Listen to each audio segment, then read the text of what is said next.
And good evening, everybody. From Lightning Strikes Bowl in Fort Myers, I'm Larry Lickstein. We'd like to welcome all of you to week 34 of the Audi of Fort Myers Mixed League. Just getting ready in 2 weeks to complete its 6th year of sponsoring Mixed League bowlers here at Lightning Strikes. And every even week, 2 cars are given away on a Friday, Saturday, and Sunday by David Forbes, the GM of Audi, with a full tank of gas. So tonight, 1 man and 1 woman with the high 3 games each will win the usage of a brand new Audi for a couple of days, which is a fantastic deal. It's been going on for 6 years. We want to thank David Forbes for his generosity. Again, great to be back with all of you. 2 weeks from tonight, the league will end.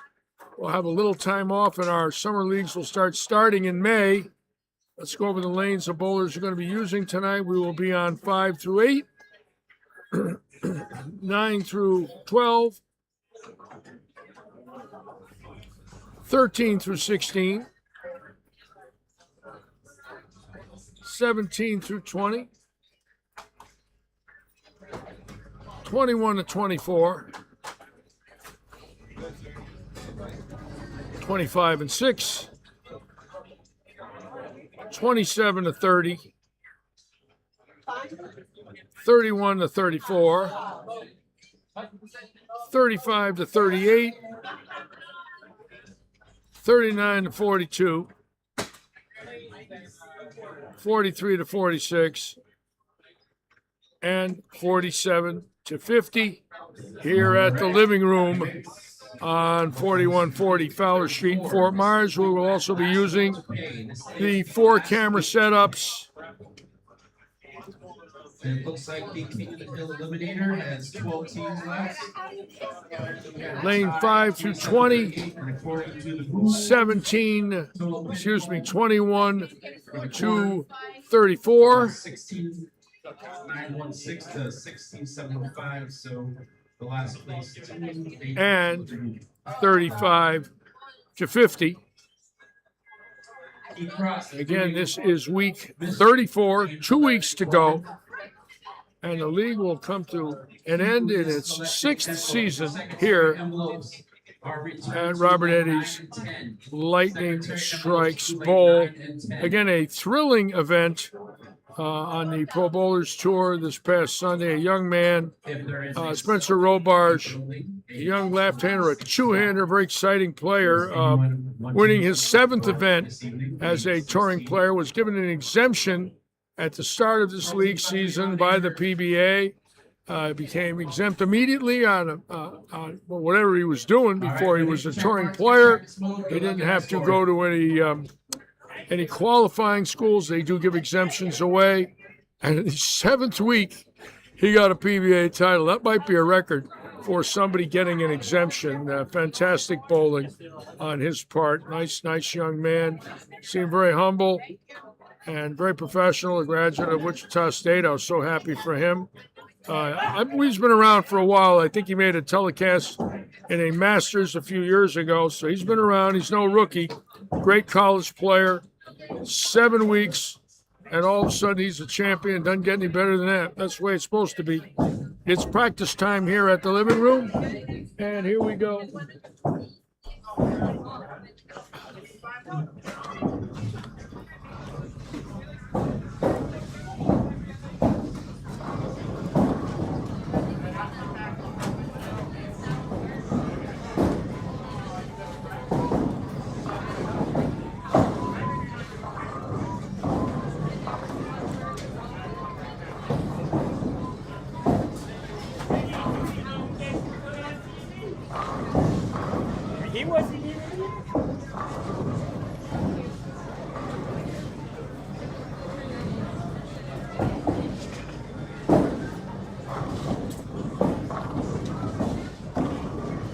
And I'm afraid to look at the news tonight at 8 o'clock. I think we all know what I'm talking about. I'm not going to say another word about that.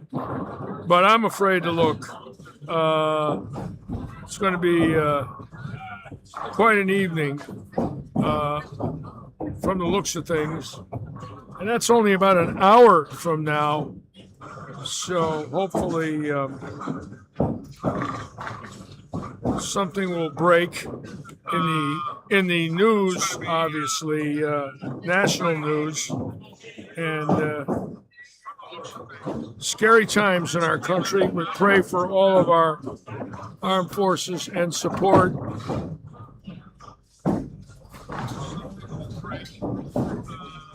And I'm just hoping that it's good news rather than bad news. I don't know what else to say other than that. But hopefully there'll be some good news tonight, some high scores, and we'll have a lot of fun watching these bowlers this evening. Again, this is week 34. This is a 46-team mixed league. 184 bowlers bowling in the league, ending its 6th year here at the living room.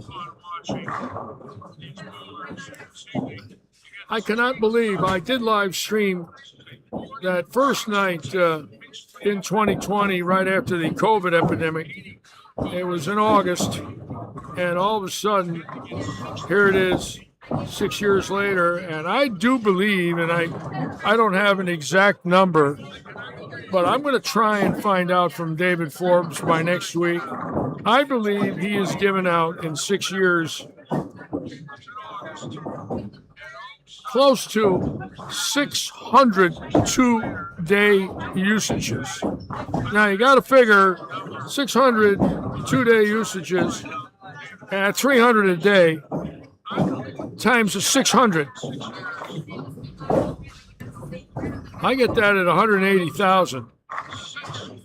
And he might have, and I'm not going to say it's cast in stone, but he might have given out $180,000 in car rental rates, basically at $150 a day for a top line Audi.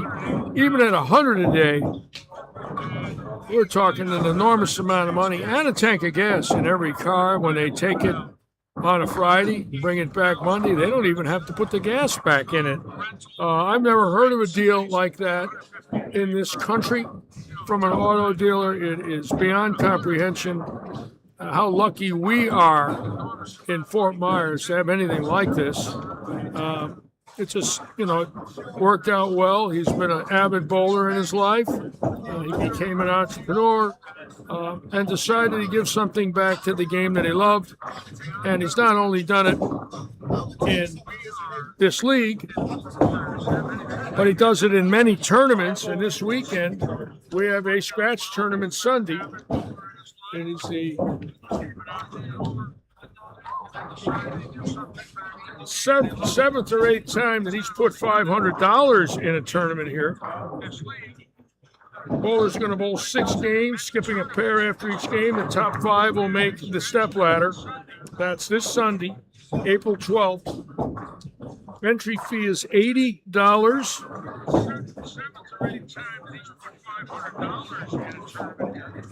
And David Forbes adding. So you figure if we got 100 bowlers at 80, he's 8,000. Plus 500 added, 8,500 minus lineage, could be about a $6,000 prize fund or more, not counting brackets and pots, etc. And then Saturday we have the Trios Handicap Eliminator. Bowlers will bowl 4 games, moving pairs after each game. The field will be cut 3 times. Be cut 50%. Final round, the remaining teams will bowl 1 game to determine. So they're going to bowl 4 games, cut 50%. They'll bowl a 5th game. That's this Saturday at 1:30. Back to our regular 1:30 starts here at Lightning Strike. Julio's on. Josh Henkel, Joey Katropa, Wayne Bowen. Welcome aboard, everybody. Thank you for joining us this evening. Back to our regular 1:30 starts here at Lady Strike. Julio's on. Schaefer, Joey, the Joker, playing ball. Welcome, everybody. Thank you for joining us.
Had a chance to talk to one of the greatest goodwill ambassadors, USBC PBA Hall of Famer, a living legend, the great John Petraglia, yesterday.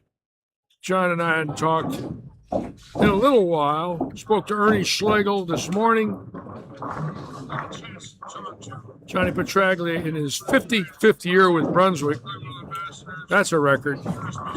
And we're talking about our lives. Had a wonderful conversation yesterday. He was telling me about his son who's averaging 253 in a league in New Jersey for 66 games, Johnny Jr. He sent me a video of his son. He was so proud. And John, of course, the major spokesman for the BVL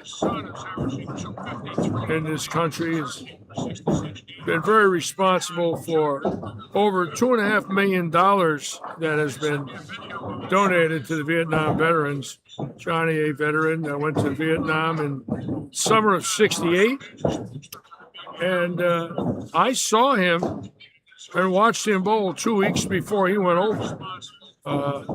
We talked about that yesterday. This year, or he went over in '66, excuse me, came home in '68. And this July is when he went over, 60 years ago. And I watched him about 2 weeks before he went to Vietnam. We were talking about that. We were having our 60th anniversary of knowing each other. I was 17 when I met him. He was 19. It's hard to believe all those years went by, and to be able to reminisce with a dear friend. And he is in 11 Hall of Fames. And of course, I was telling the audience a few weeks ago that Bart Giamatti, the commissioner of baseball in 1998, presented him to the Italian American Sports Hall of Fame. And in the audience that night was Yogi Berra and Joe DiMaggio and Jake LaMotta and Phil Rizzuto were all there. And Dan Marino was there. And Joe Montana was there. And quite a group.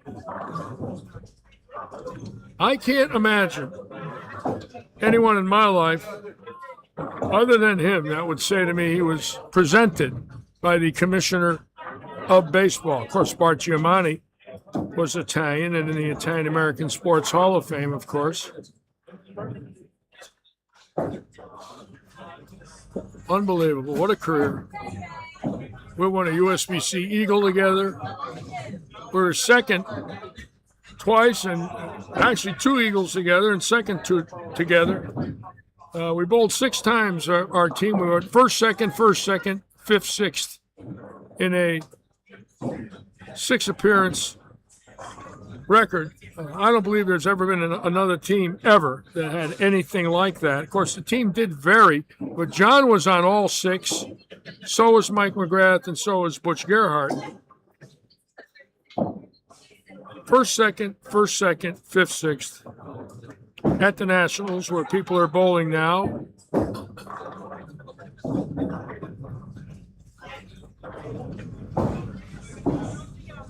Quite a record.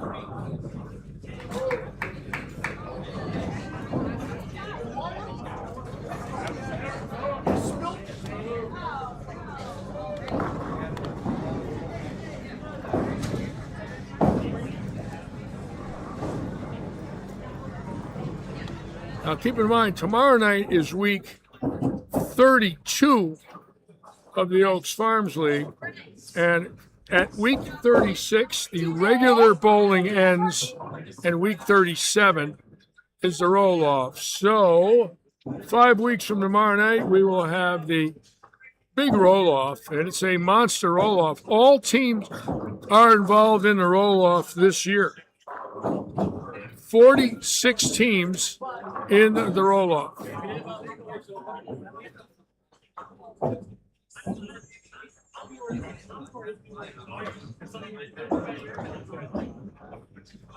Now, in tonight's league, we have a King of the Hill going on. There's still several teams left. Cool in the Gang, No Pressure, Clam Bake, all mixed up. RPM, Cap City, Irritable Bowling Syndrome, Supreme Flooring, That's a Quarter, the Bowl Jangos, Gutter Done, and Trash Pandas are still involved in the roll-off.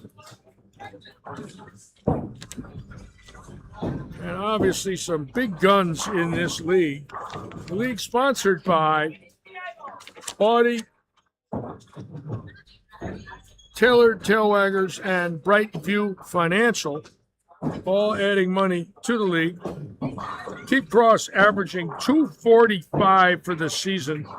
Billy Seymour 238, Eddie Duda 230. On the ladies' side, Chrissy Stewart 231. Looks like she's going to average over 230 for the year. A fantastic average for her.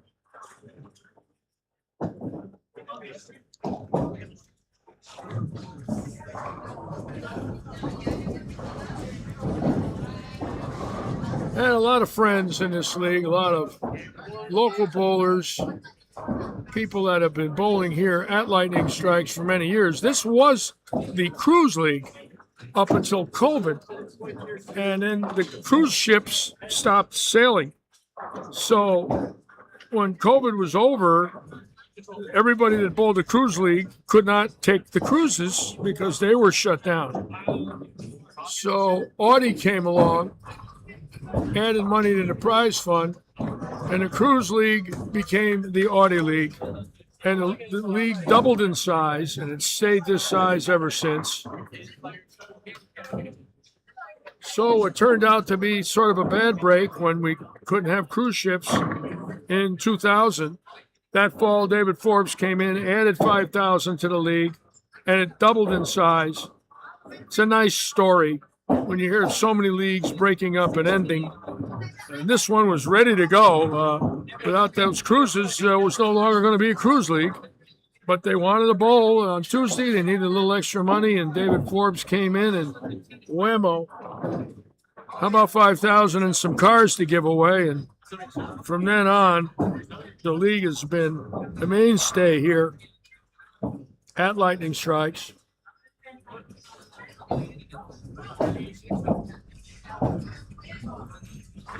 Sometimes a bad start has a good ending, and we've been so fortunate with David.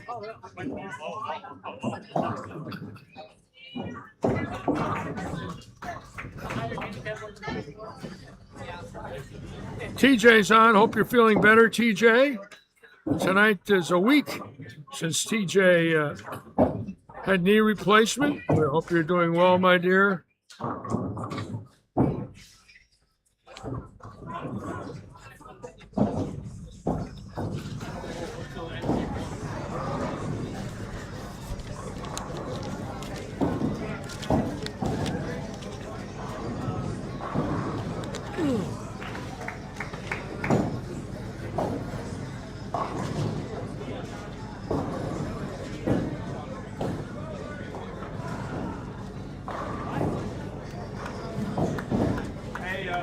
The Quirkster's on.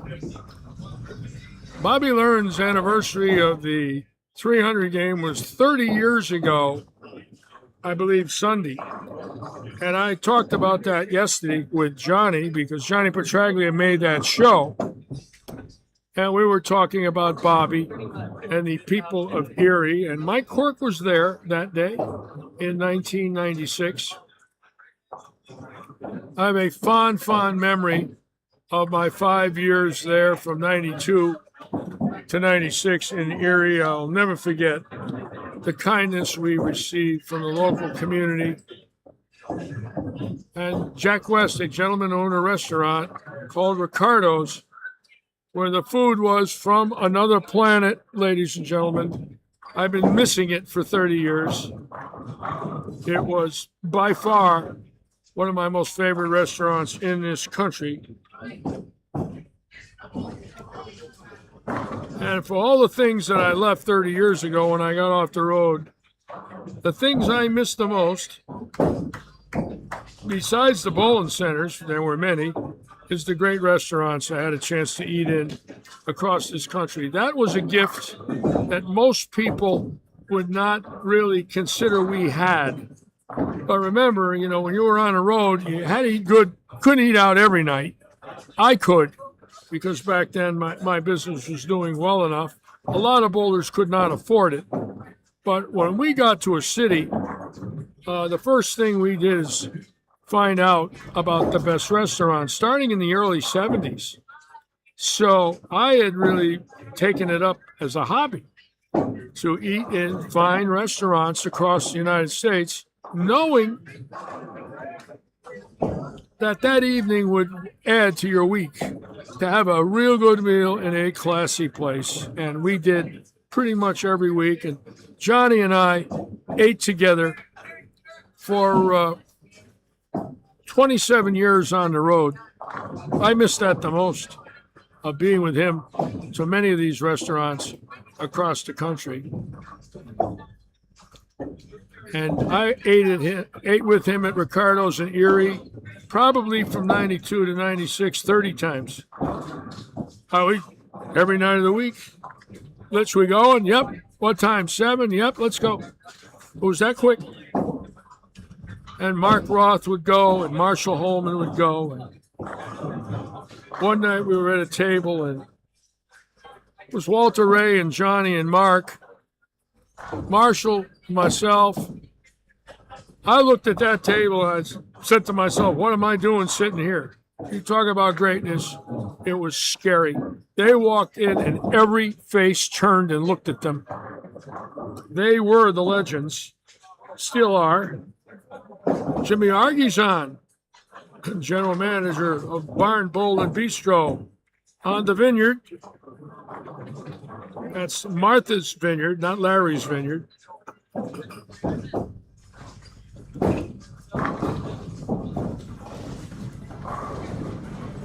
And President Obama bowls and has bowled at Barn Bowl and Bistro. Jimmy knows Mr. Obama and his wife and their children, and has been their host many times. That was my host. I had a chance to stay there not every, but Tuesday, Wednesdays, and Thursday nights for about 8 months. It was unbelievable. Met a lot of nice people. April 4th, just a few days ago, was 4 years ago since April 6th. I think that was yesterday. I think it was April 4th or 6th was my last day there in 2022. Then I came back here to Florida a month later. Cannot believe it's 4 years already since I took that ferry across from Falmouth, Massachusetts, over to the vineyard.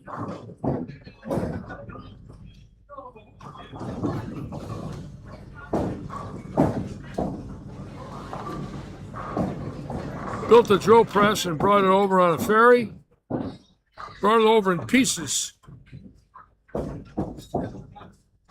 It was great to drill out there. It was a very wonderful experience for me, fitting and drilling and coaching. It's the only time in my life, I'll have to say, I ever coached on an island or drilled balls on an island in my life. And I was from Long Island, Queens, right by Long Island in my life.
BJ Tackett's wife, Natalie, posted something yesterday where her husband in week one bowled Brandon Bonta, who shot 300 at him in the championship match. And yesterday, or Sunday, he bowled Chris Vi, and Chris Vi shot 290 at him in the championship match. So, or the first match, excuse me. So he's had 2 games bowled against him on TV that totaled 590. That's not being real lucky with that draw there. Jimmy Argy saying that I was the first person to drill balls on Martha's Vineyard, and he did put a picture up for me. I'm looking at it on my phone, and it's a long time ago. I miss it. It was very special. Thank you, Jimmy, for that picture. My life has been blessed with a lot of things that I never really planned, but I did. And one of them was obviously somehow getting over to the vineyard. If anybody asked me a year earlier, would that be something I would be planning? Absolutely not. Wouldn't even have thought of it. And Jimmy and I started talking about it. Next thing you know, I went over. And then after a while, about 2 or 3 trips, I said, I'm going to build a drill press and bring one over. He said, you really? Yeah, I'll put it together. It took me about a month, and I got all the components I needed. Thank you, Jimmy. And we brought everything over, and I had a fitting ball, drill bits, nice jig, had a little bathroom scale where you can put the balls on it and weigh them, and slugs. Had a tool cabinet delivered, big Husky tool cabinet. In the cabinet, I had solid inserts and super glue, my drill bits, tools, pitch gauges, everything I needed. It was fun, sort of an adventure, if you will.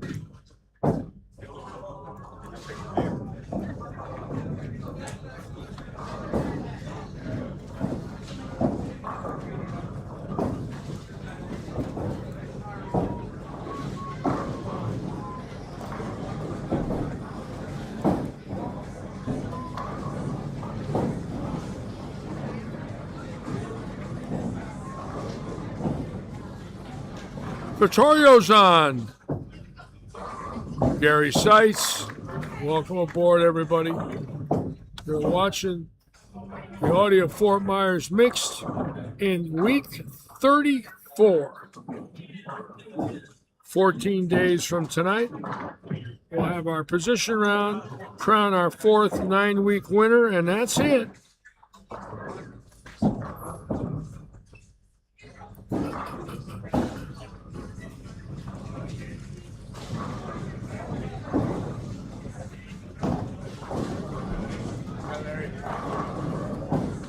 Hey, how you doing, Danny?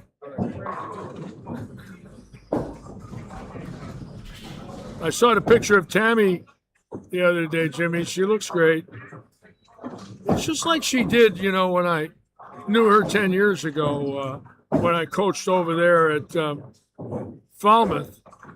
Tammy hasn't changed a bit. She's beautiful.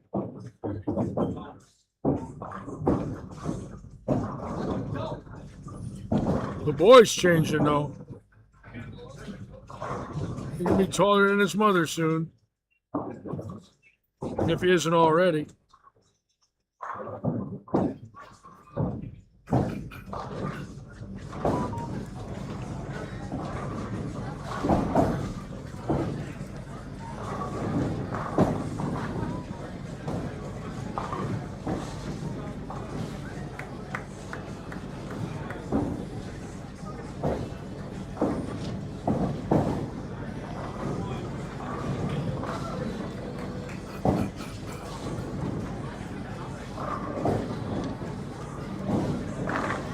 And tomorrow is one of the most wonderful days in my life. It's 59 years ago tomorrow that I bowled my first sanctioned 300 game at the age of 17 in the Connecticut State Tournament.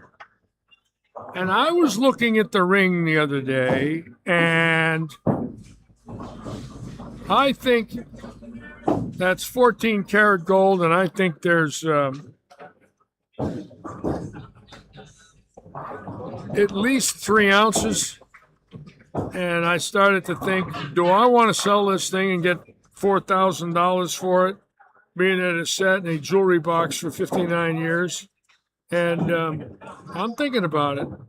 And that and a few more rings that I got in my life.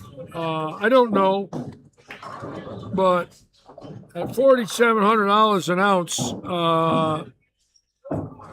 that's for 24 karat, of course. I cannot believe gold went to that kind of a number. I've never heard of anything like that in my life. It's scary.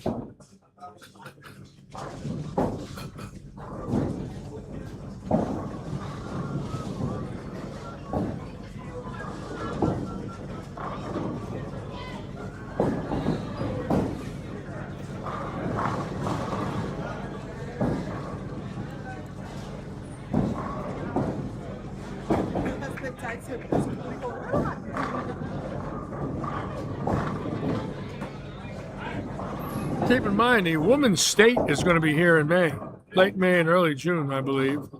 We're looking forward to that. We will be live streaming that. That's automatic. Can't wait to see the ladies from around the state joining us. I have a lot of friends that I'm sure are going to be here. Come see me for your mystery game on lane 11. And for all of us here in Fort Myers, we always like to see many of our friends from around the state join us. The state tournament's been coming here many years, the men's and ladies. The first time I can remember is 2004 when it was at here for the team event, and doubles and singles were over at the old Friendship Lanes, which is now a Bolero House. And I had my pro shop there at Friendship, and did very well there when the state came in. At that point, they had 5,500 entries in that event. 5,500 individuals bowled the state 22 years ago here in Fort Myers. It's down somewhat, but that was a big event there. 5,500 people, 10 weekends, 550 people a weekend. Bob Peters was still with us. He was the tournament director, and now his crew, many of those veterans were there then. Bobby Taylor now runs the state, took over from Bob Peters. And Danny Hyam, got a lot of longtime directors here in Fort Myers. Wayne Toplin's the director. Mike and Kelly Boyd, Bowling This League, are directors. Mike Melendez, the director. I want to thank all of them for what they do for bowling.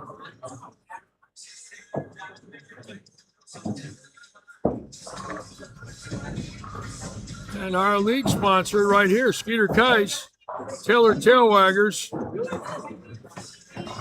Oh no, got the Litchi kiss. Sorry, Skeeter. On 4 in a row. I was hoping that wouldn't happen. Darn it. Skeeter Kais putting up money for the league this year. We want to thank Skeeter, John Pfister, and of course David Forbes for all the help they've given us here this year.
And Jimmy Argy, who is watching tonight over there on the vineyard, I guess he's got a big TV set in the meeting room in there, and you can watch me.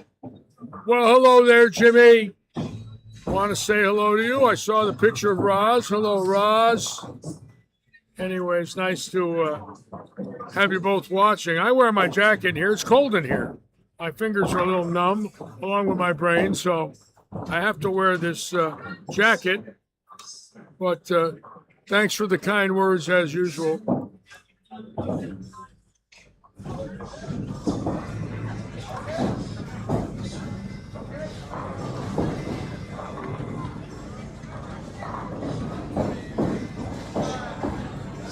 And always a shout out to Wayne Toplin, who has bailed me out numerous times Hey, Jerry McElanagon, our great promoter of many events here at Lightning Strikes.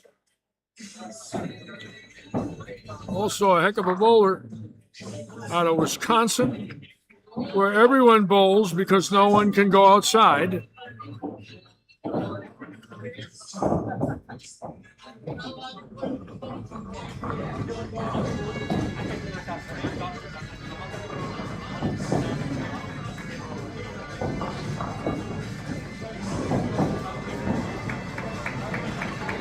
And for me, one of the greatest thrills in my life, April 8th and April 9th, 1969, in Madison, Wisconsin, I won the USBC Classic Division all events. Was third in singles, third in doubles. Well, the team event tomorrow, and then the doubles and singles Friday the 9th.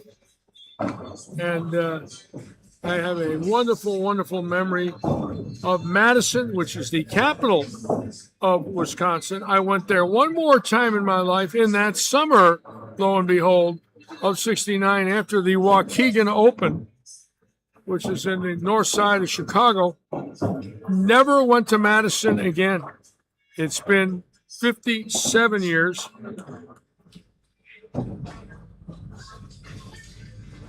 And an interesting history about Madison, one of the first and great Hall of Famers in the USBC was a gentleman by the name of Connie Schwegler, who won the All-Star in 1943 and 46 or so. And back in the old days, they always used conventional grips, and Connie Schwegler won the All-Star with a fingertip grip. He's credited with inventing the fingertip grip. He wanted to stretch his hand out, thought he could get more rotation, and really, he was a big German man, big hand. I met Connie, and he put a 6-inch span in the ball, stretched his thumb in it, and won the 1946 All-Star. And in his interviews, they had pictures of him holding the ball. 6-inch span. That is a monster. Most people are around 4.5, 4 5/8. It's pretty much a normal span. Every once in a while, my son Michael's like 5 and 5 1/16. I couldn't get into a 5-inch span in my life. The longest I ever had was about 4 7/8. Yeah, 6 inches between the base of the thumb and the first crease on his fingers. That's a big paw right there.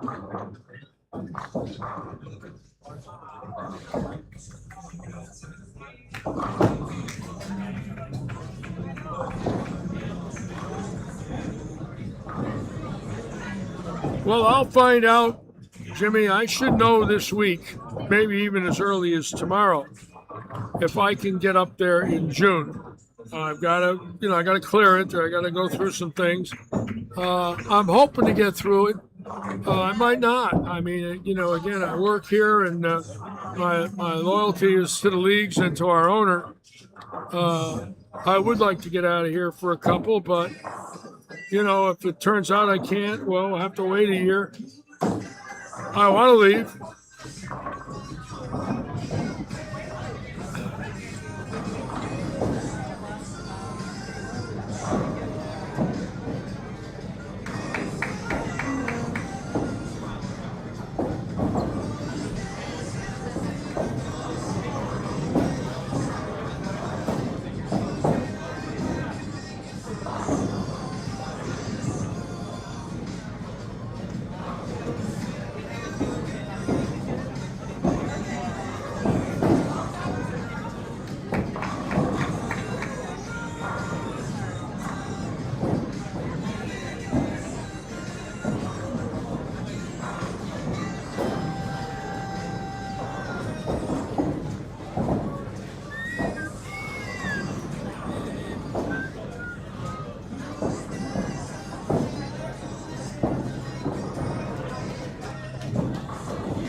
Sure, you had 751 last night? That's not too bad for 4 games, Jared. You average about 187. Nice going, Hoss. Keep up the good work. No, I'm kidding, folks. It was a 3-game league. He really bowled 750 for 3 and averaged 250.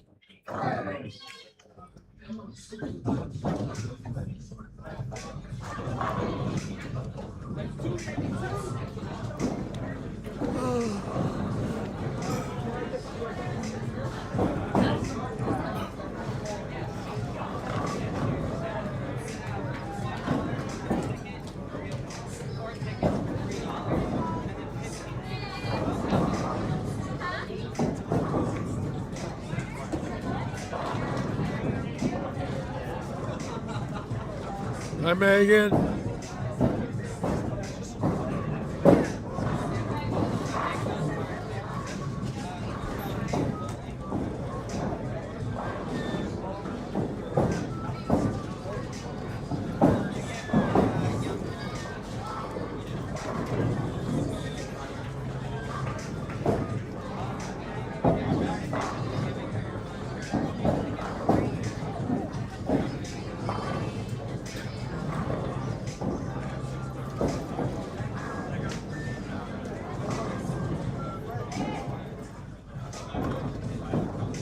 Oh, looks like we got the wrong pair of lanes up here. Hold on a minute, folks. There it is. That was funny. I just noticed that. I said, where's my eyes? Were my eyes open when I did that?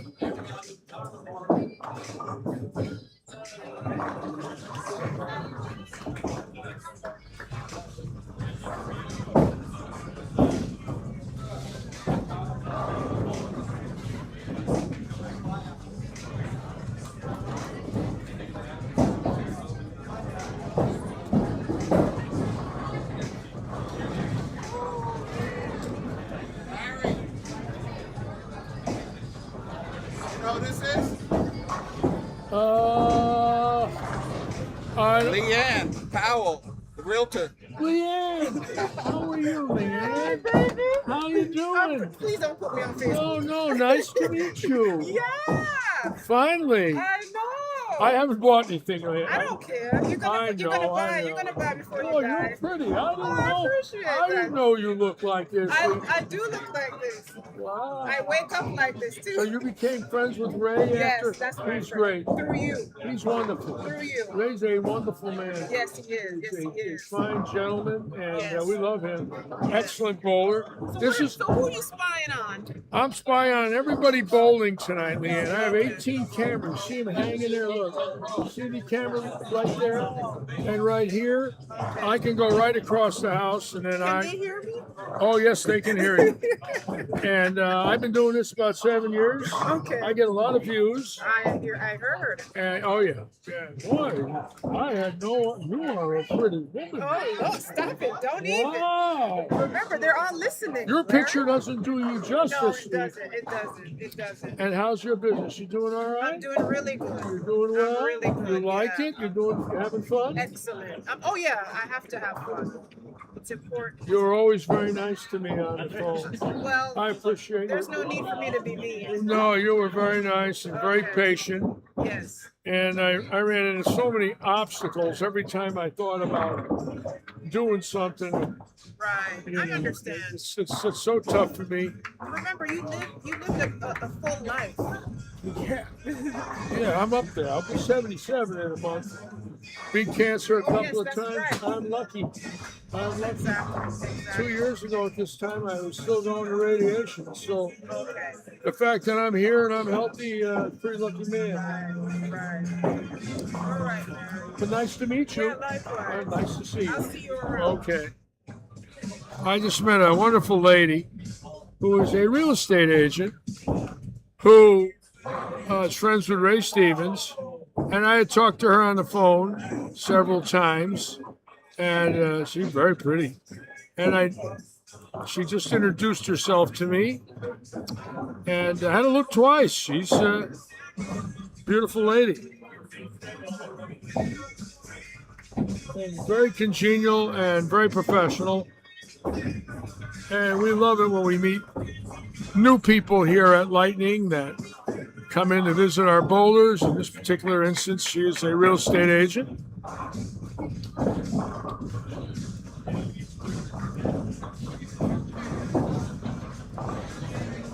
It's funny how the world of bowling brings so many people in the doors. I guess one of the greatest stories of all now is this Ben Stiller story with the Born to Bowl on HBO. I mean, this man's world renowned, right? A big time movie star. And his parents were Stiller and Mira. So you're talking a legendary family in show business, got involved in bowling and, built that documentary.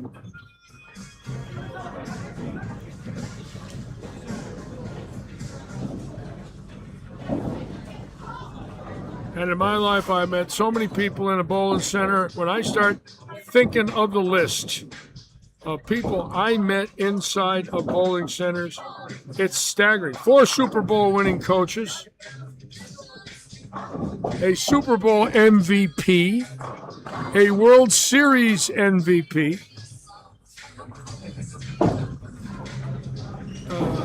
just an enormous amount of great athletes.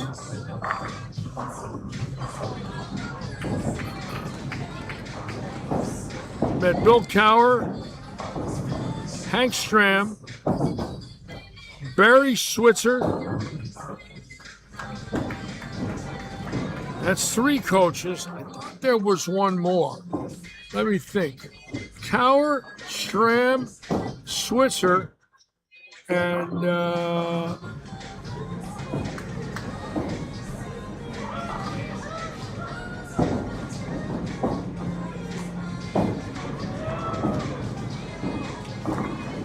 I think it's 3. Yeah, it's 3. Still fantastic to say you met 3.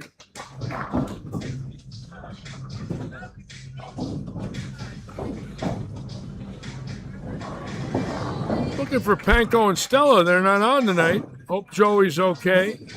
Thinking about Joe, making sure he's all right.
We're going to watch Jordy Frazier, who has really had a good season. Can you believe Jordan gets the front 8, starts trying to charge me $30 for his autograph? Where's Jordy? What pair's he in?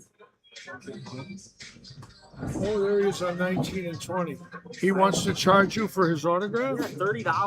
I think he's trying to get a beer out of me. $30 for his Trying to get a autograph? beer out of me. He's trying to get a I haven't beer. touched the ball since Chicago.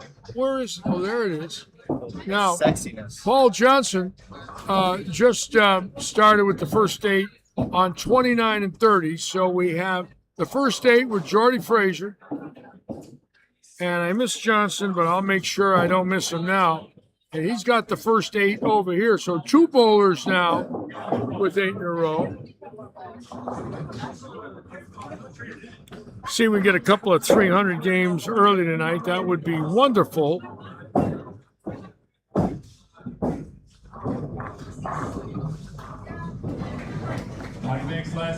Mystery, lane 11. Last call for your mystery game, lane 11. I was gonna say, you could steal them, but then there would be nothing in there.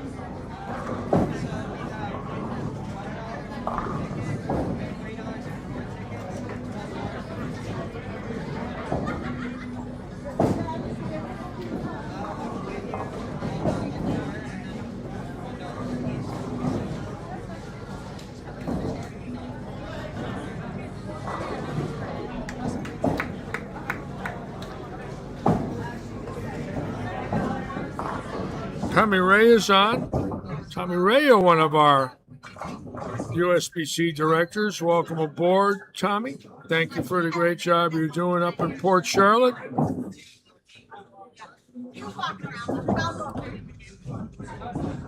A very strong group of dedicated USBC directors here, and I've got a chance over the years to meet many of them, and the relationships have built. It's wonderful what they do. TJ is a director, obviously the secretary of this league. She also is one of our directors, TJ Williams. It's amazing how many people have volunteered over the years and picked up on it and stayed many years of their lives.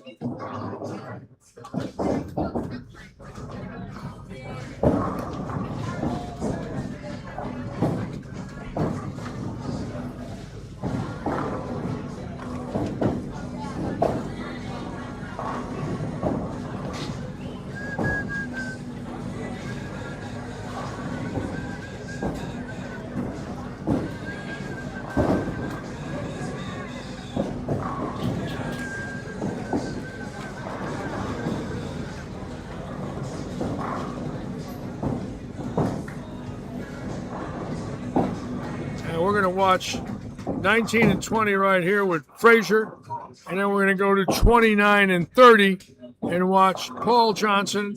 And in the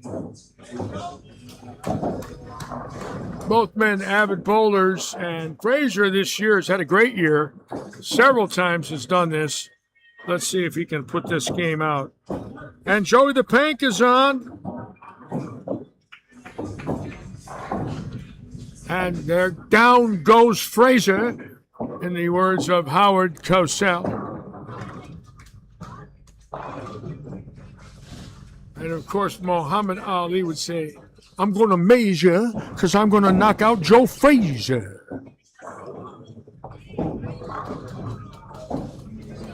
And I watched that fight in 71, the first one. It was unbelievable. The Ali-Frazier fight. I think I went with Barry Asher and Petraglia. We went to a movie theater in Queens and watched it.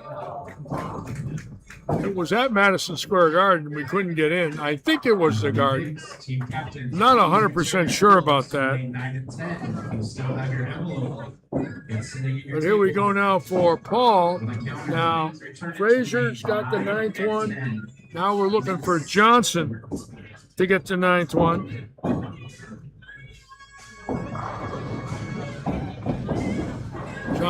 Johnson playing much farther right than Frazier on this pattern. Right up the second arrow. Come on, hurry up. Attaboy. Okay. So all of a sudden now, we got a little action here at the living room. Let me make sure they're the only two. For all I know, there might be somebody else. Let me see what we got here now. I don't want to miss anything. So I got 19 and 20 and 29 and 30.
And speaking of high scores, very high scores at the USBC Open Championships. 816 is already leading the singles, 1466 leading the doubles.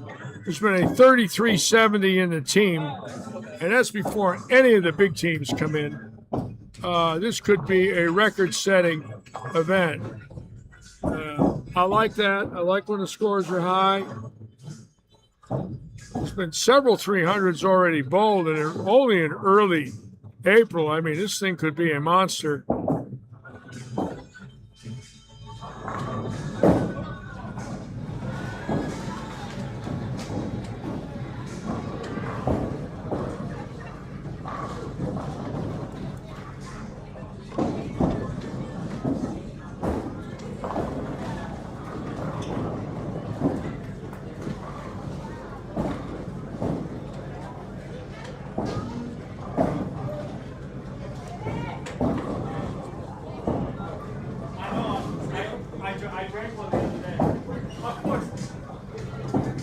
So we're going to watch Frazier coming up now. Again, I've said this before, of all the big men that bowl, most of the time when you see a big man, they're going to loop that arm swing. They cannot get it around their hip. And you'll see it flare away from the left ankle. Frazier is one of the few big men, and he's got to be pushing 300 pounds. If he isn't, he's close.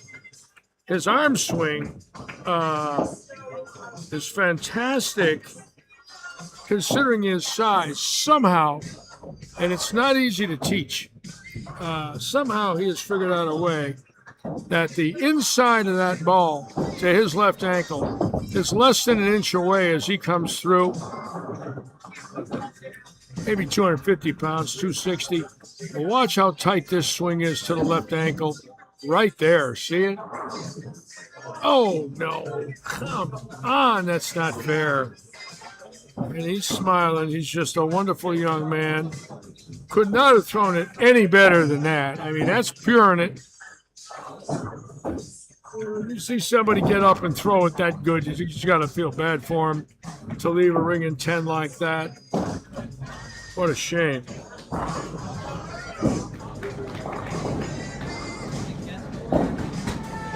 And he threw it in a drink. So one of the worst 10 frames of his career. I'm sure he didn't want that. That's called the Litchi double kiss. Hi, Carissa. That's the Litchi double kiss, ladies and gentlemen. He leaves a ring in 10 and then he misses it.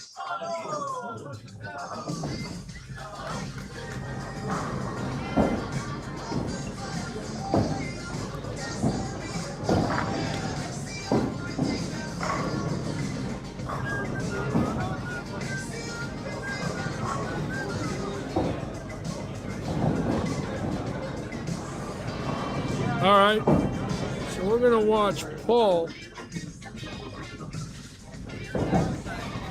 Keep in mind this weekend, the Trios Handicap Eliminator Saturday and Sunday, the scratch event with 500 added by Audi on a Mark Roth 42-foot pattern. The Trios event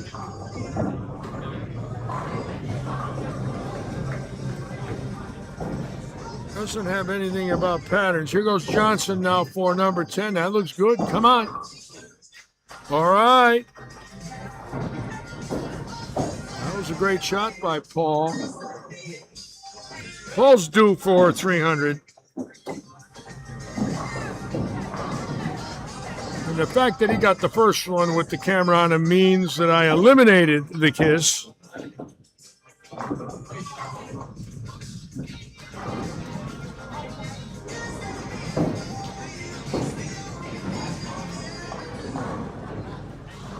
And here we go for number 11. That's a good shot again. Come on. Oh, man. Solid 4-pin. He threw it good. So we had a solid 4 and a solid 10. 2 pocket hits. And again, that's all you can do. Just get the ball in the pocket, get through it, make a good shot. And both gentlemen did their jobs, but the pin carry was a little tougher than we thought it might be.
Joe Cabrera's on. Welcome aboard, Joe. Joey the Pank is on. We got some nice friends on tonight. Thank you for joining us as usual, everybody.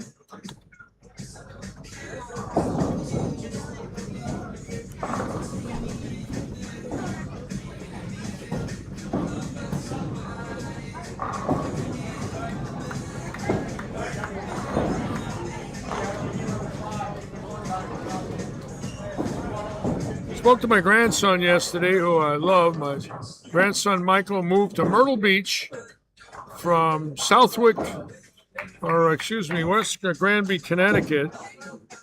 I grew up in Western Massachusetts, Northern Connecticut, and for the first time in his life, has lived out of Connecticut or Massachusetts, now living in South Carolina.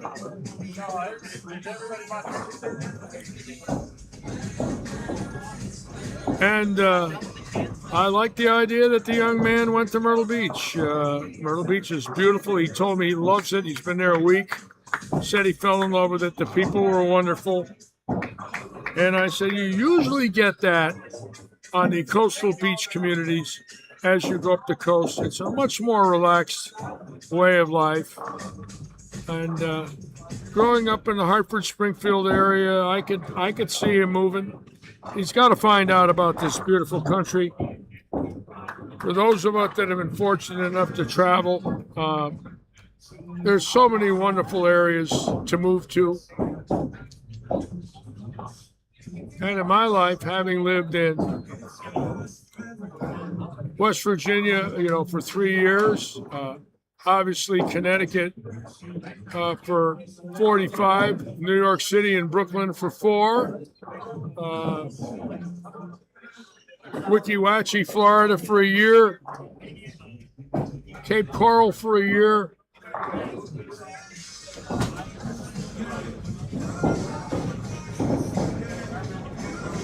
And living here in Fort Myers for about 20 of the last 26 years.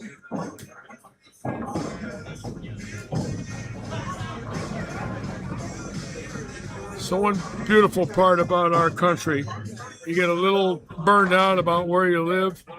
Boy, there's plenty of places to go. We're so lucky.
Yeah, 10th frame for Frazier. He's got to be so disappointed. I mean, you go in the 10th frame with a chance for 300, you leave a ring in 10, and then you miss it. 2 shots, and you got nothing. And that's the one frustrating thing about the sport of bowling is you make a shot that good, and you get nothing. And then you have to sit down on the bench for 10 minutes and wait till it's your turn again. And unfortunately, we run into that. That we don't get rewarded for a good shot.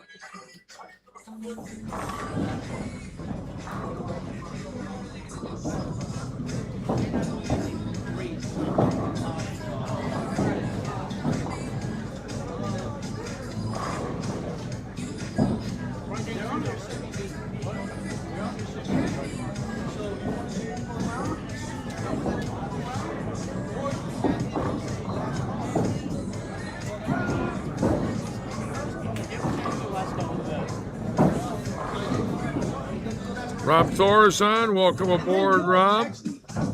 Joe, I had 4 out of 5 off. I was off Thursday, Friday, Sunday, and Monday. Felt like I won a lottery.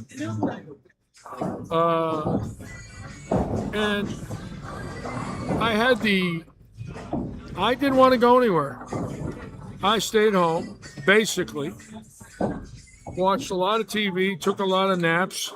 Worked on my Jag a little bit, worked in the old RV a little, ate a lot, and just chilled. And it was fine. You know, it's been a long run for me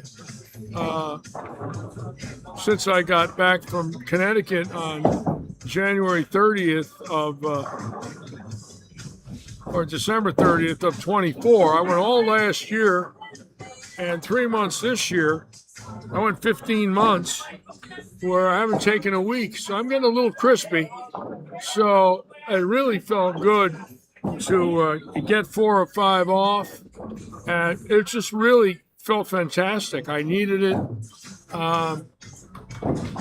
You know, there's a lot going on here that I have to cover. And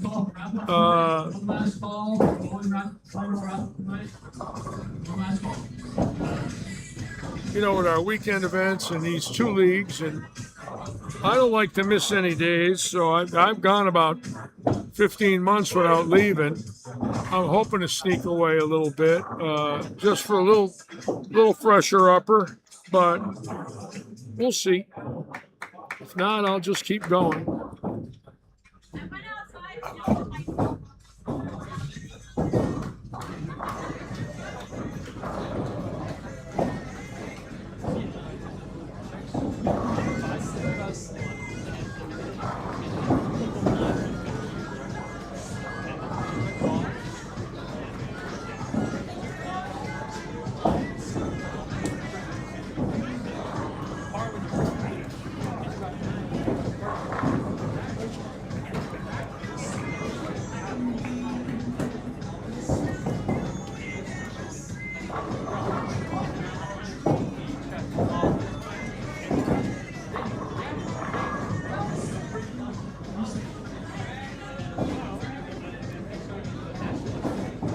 I'm sure all of you, told you all on Friday the other day, Joe Panko connects me up as a third person on his phone call, and I hear this guy talking.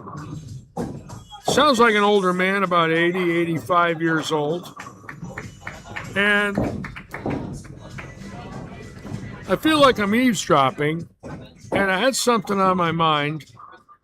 So I don't listen to the phone call, and I hang up, and Joe didn't call me back. And then finally, he calls me back and says, "You know who that was, don't you, on the phone?" I says, "No."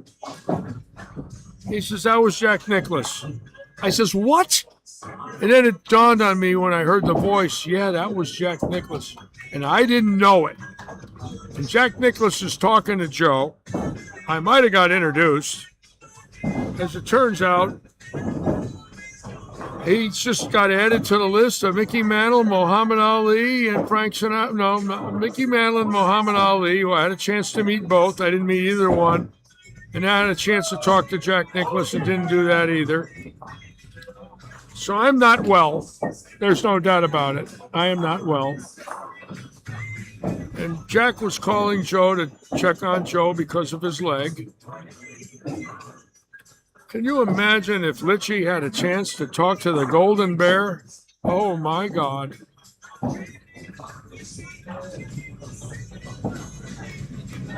That man has been in my life since I was 12 years old. I can remember him.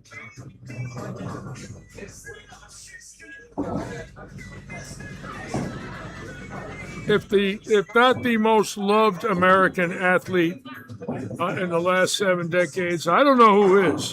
You know, obviously Arnold Palmer and Jack are so special. And Joe knew both of them.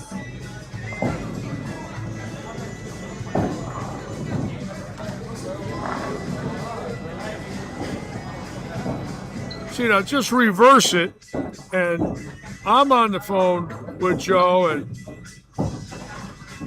Jack's listening, and Joe says to Jack, Jack, you know who Larry is? And Jack says, no. How would I know who Larry is? Who the hell's Larry? But everybody knows who Jack is.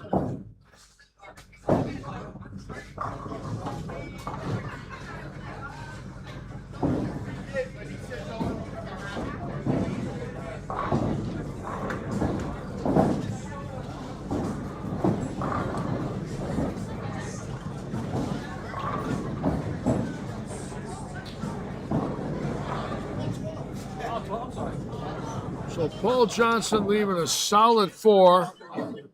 Jordan Frazier leaving a ringing 10. So no 300s. Got a chance for 2. And we don't get any.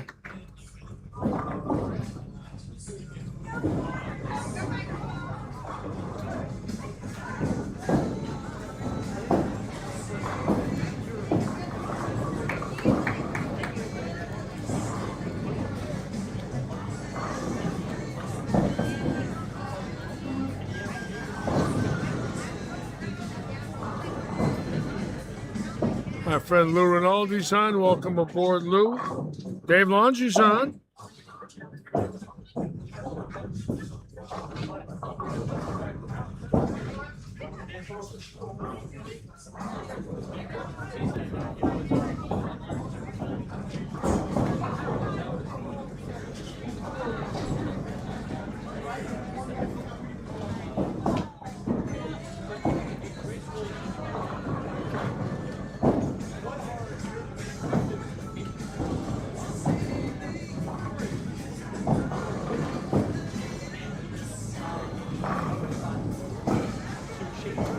Look at that Lebowski shirt. I love it. There it is, folks.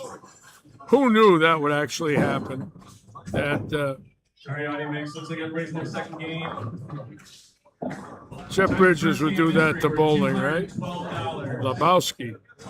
First number 120. Let's go. 120.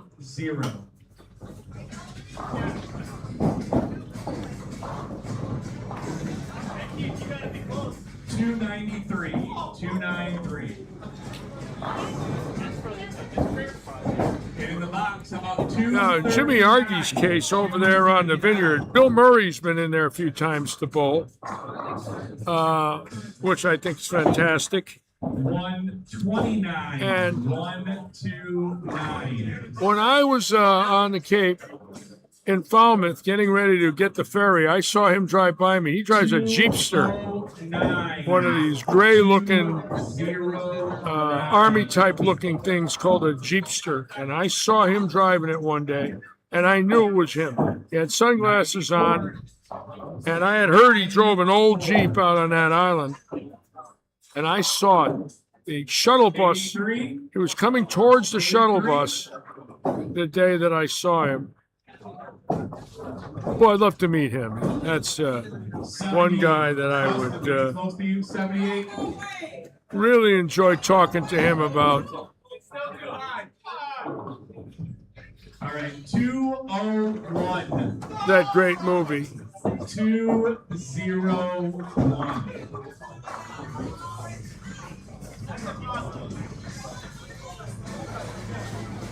130. 130. 130. All right. 275. 275. 167. Bingo. 167.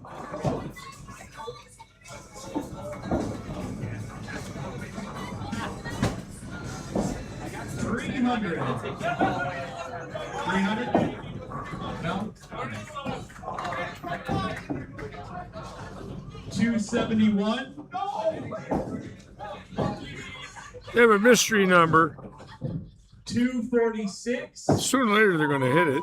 246. 246.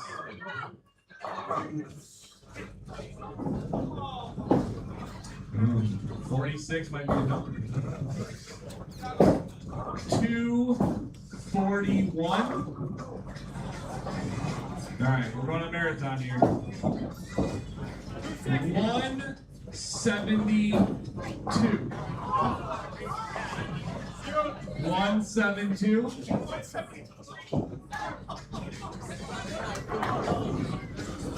No. 118. 118. That would be my number. I could bowl a 118.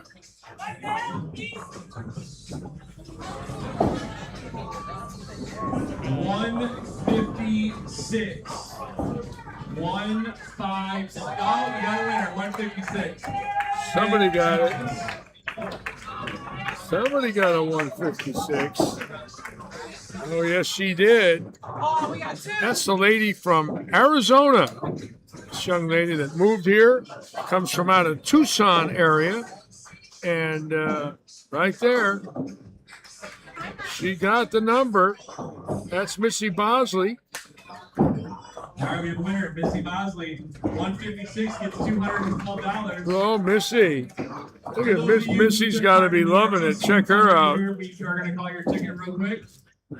Hey, Missy. Nice going. TCU fundraiser. Red ticket 3355. Got some money for a 156. Wish I got paid for a 156. I had enough of them in my life. I never got paid for a 156. I can't believe it. I have to figure out how to do that because I got a lot of them left in me. I don't have any 256s left. That's for sure. I got some 156s. I could pop a $156 real easy right now. Except I won't get paid for it.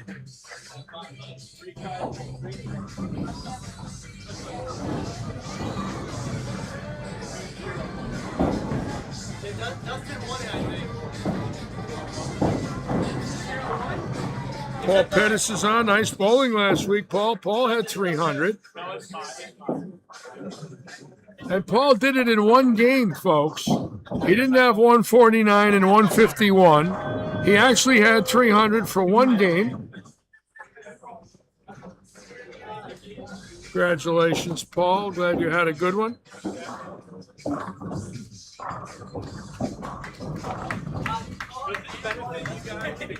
Get rid of it again.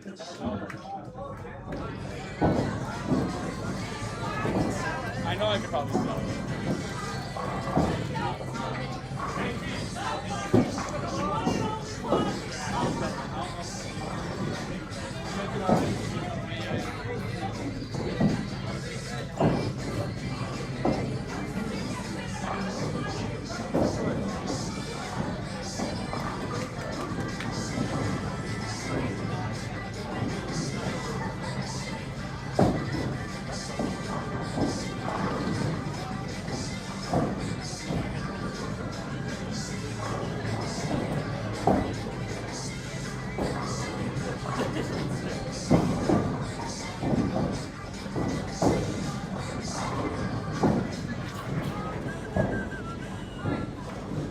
That's pretty good, Paul.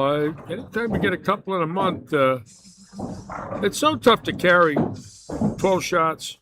You can hit the pocket sometimes for a week and never throw, 260, never mind 300. So, get 2 in a month, that's really good.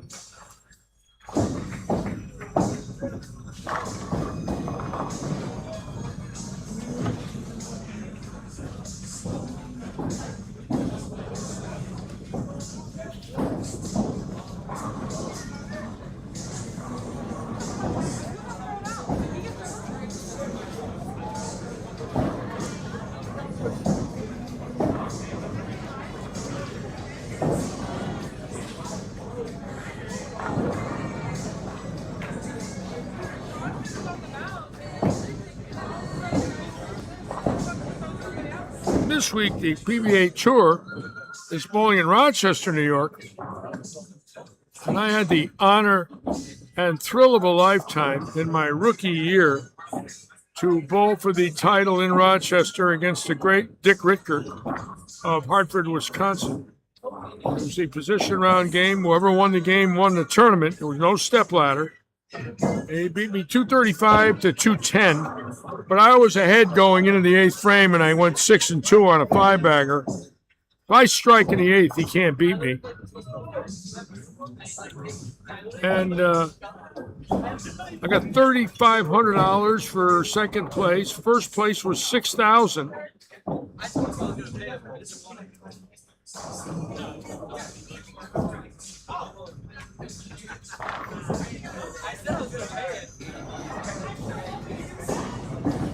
So every year that we would go back there, I'd have these vibes that came over me.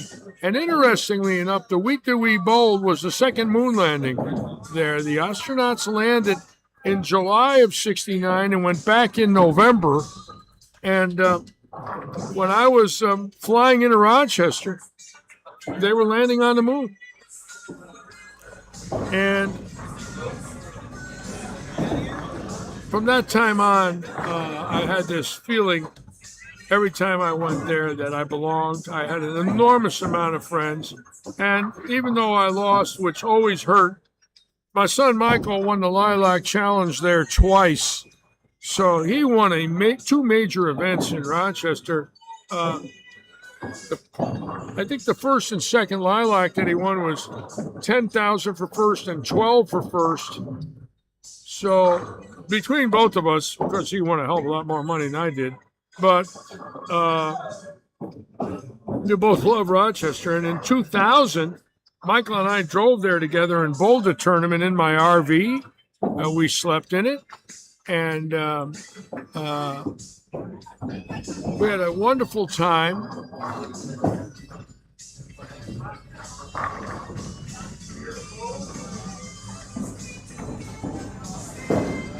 I'll never forget it. Both of us made the finals. I'm so happy that the tour went back to Rochester. It is a great bowling town, Rochester, New York. Buffalo, Rochester, Syracuse, and Albany. You talk about bowling towns. Those are 4 of the greatest in this country, and they're all along I-90.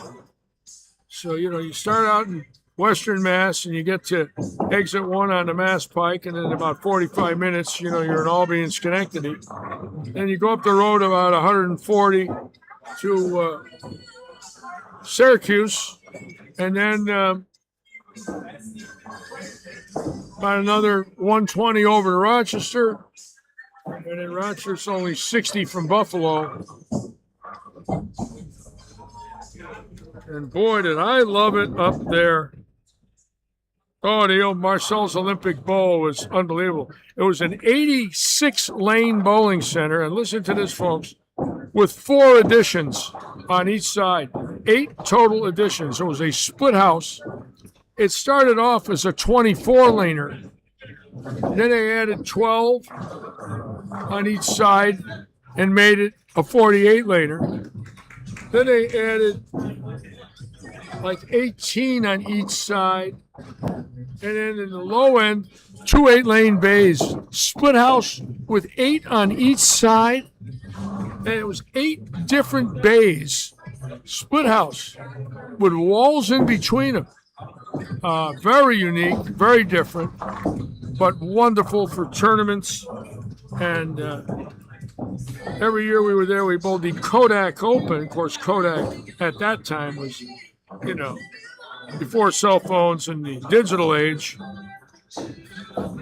Made cameras for this country for, 100 years. And George Eastman was the founder of the Eastman Kodak Company.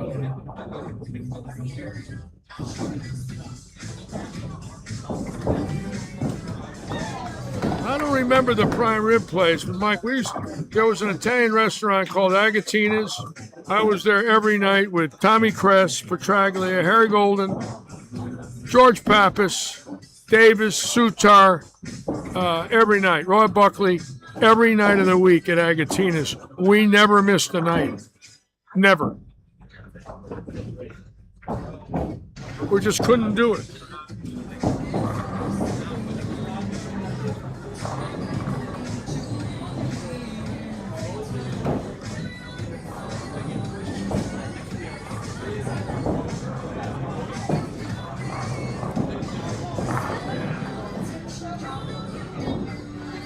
Well, I missed the senior tour here this year. Truly hope they come back next year.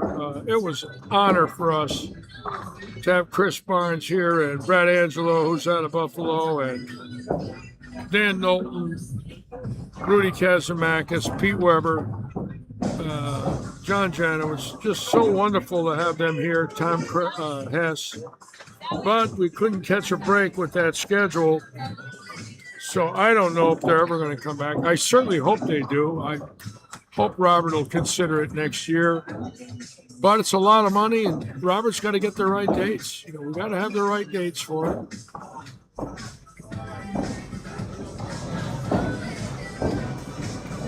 Only one tournament in Florida. It starts next week, the Villages. I believe the 16th or so.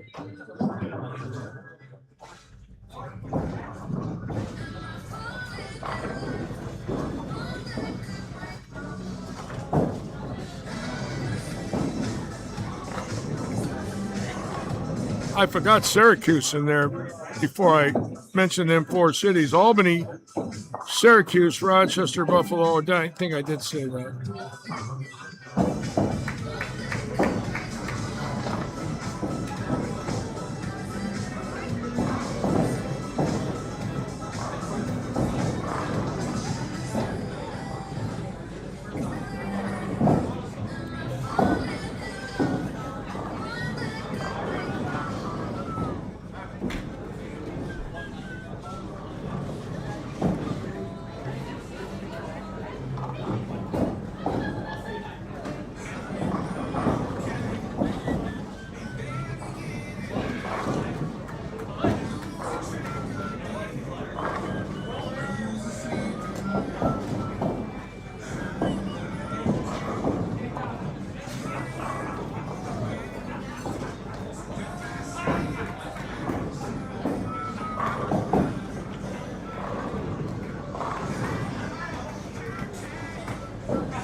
Jimmy Argy, those are nice pictures.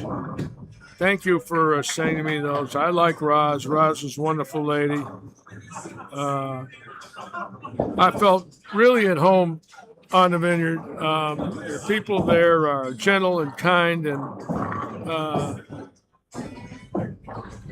that is a different world.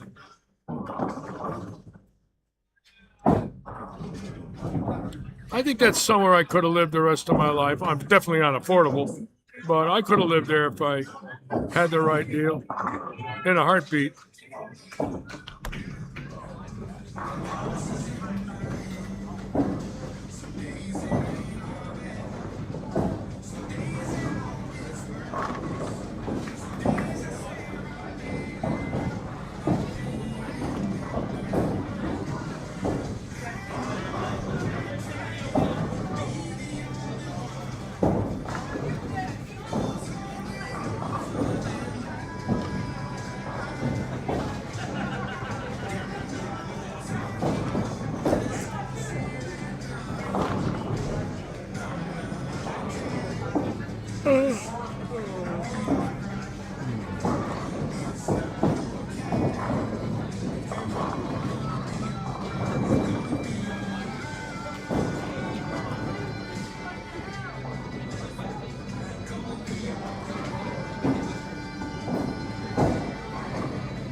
Again, 2 weeks from tonight will be the conclusion of year 6 of this very unique league. Obviously, very few mixed leagues in this country get $5,000 added to the prize fund and to get an Audi. And again, sometimes you see something you still can't believe. I still can't believe this has happened for 6 years. I wouldn't have bet on it. And if I did, I'd have bet against it. It's just unheard of in the world of bowling to have anything like this. So, again, David Forbes, thank you so much.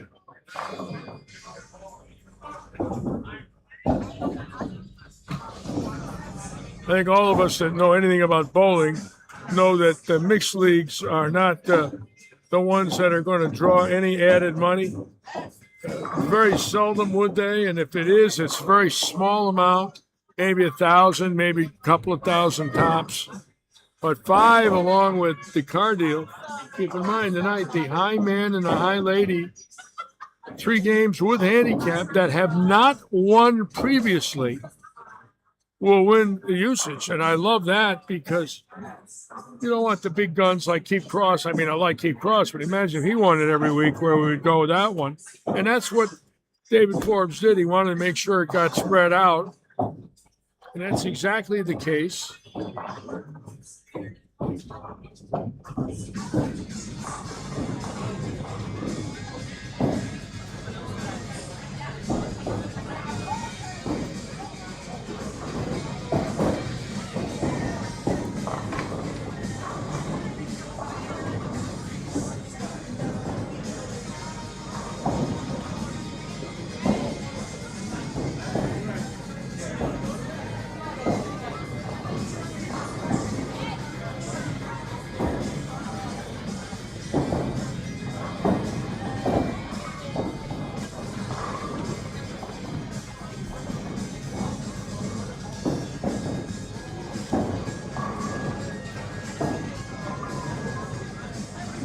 I'm good, honey. I'm all right. Thank you. Yeah, I'm good. Thank you.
So Frazier waiting for the next bowler after Fleissinger, excuse me, it's coming up on 7 in a row here in the living room in game 2.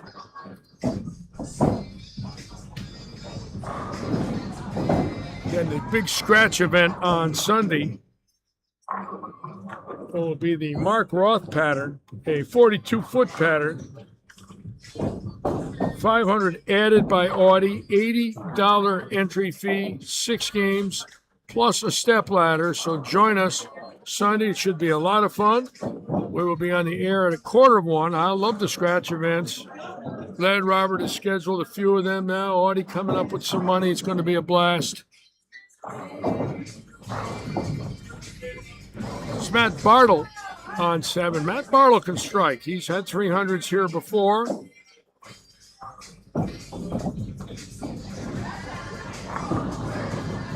I would not get up until Rachel got done walking back, because the last thing you want to do is start your approach and be in the approach and somebody does something to the left or right of you. Not that Rachel would, but well, hurry up. Oh, he got a break there and broke down the 2, 4, 5, 8 and the 7-pin. Wow, that was a break. So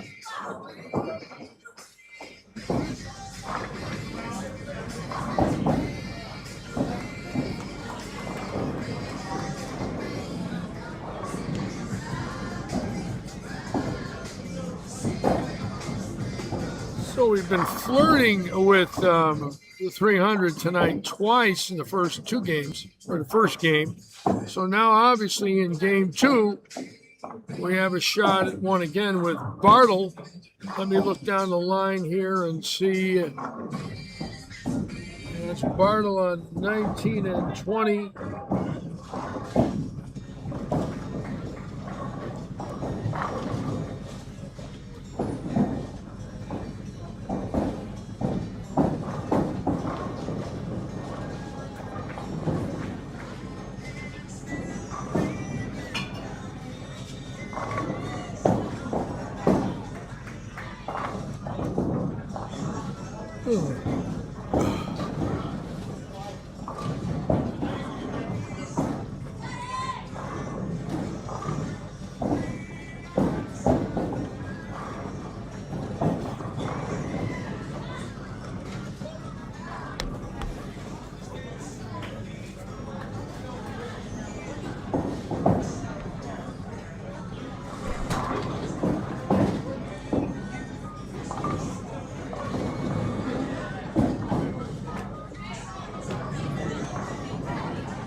back down to 19 and 20. Watch Bartle again, and he left a 4-pin.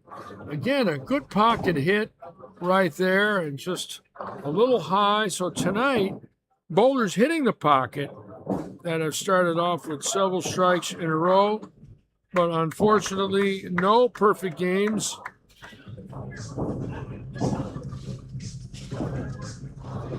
Sometimes you gotta wonder. They sort of come in streaks where all of a sudden they just light them up and get them, and other times it's a struggle.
last call for kitchen. The snack bar will be closing soon.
Art Cherubini, hope you're doing well, sir. I saw that you had a procedure done. All of us wish you the best, my friend. I had it done November 22nd of 2022.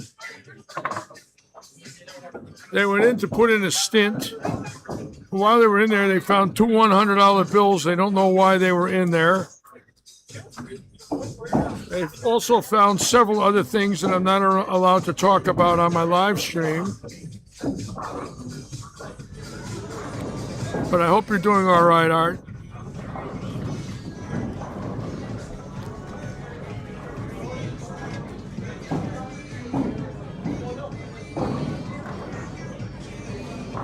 Yes, they've found several things in my body that they have decided after years of examining them that it's impossible for a human being to have lived this long. But for some unknown reason, I am immune to the strange things that entered my body. I will not go any further than that. I will let all of you use your imagination as to what I'm talking about, because I have no idea.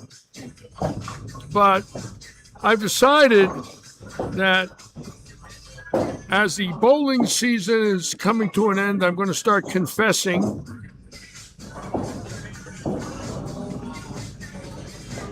to certain things that have happened to me in my life.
everybody. Time for your second game mystery.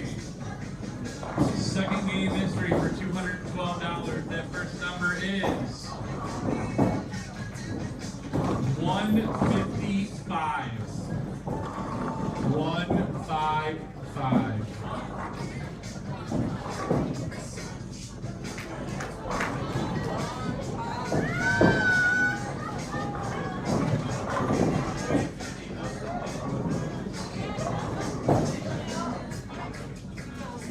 Looks like we have a winner.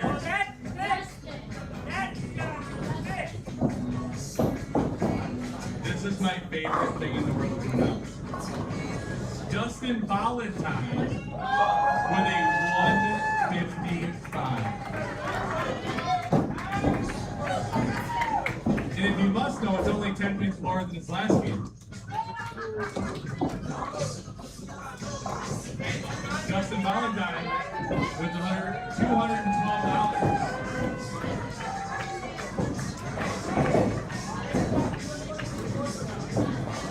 Cindy's gonna keep this one because he didn't get the last one.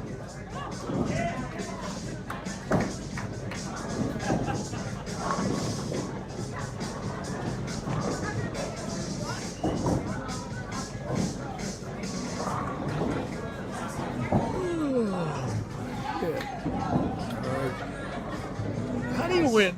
How do you win that? That mystery? How do you win that?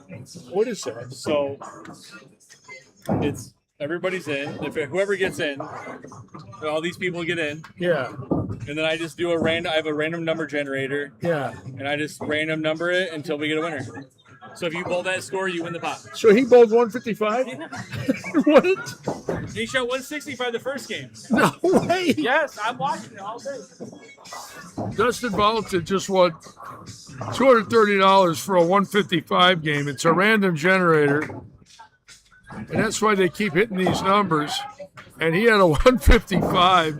The guy's 220 average. He did 165 in game one and 155 in game two. And just got paid $220. So evidently, it pays you to bowl bad. It pays you to bowl horrible. I had no idea. I've been watching it, and I had no idea actually how the thing worked.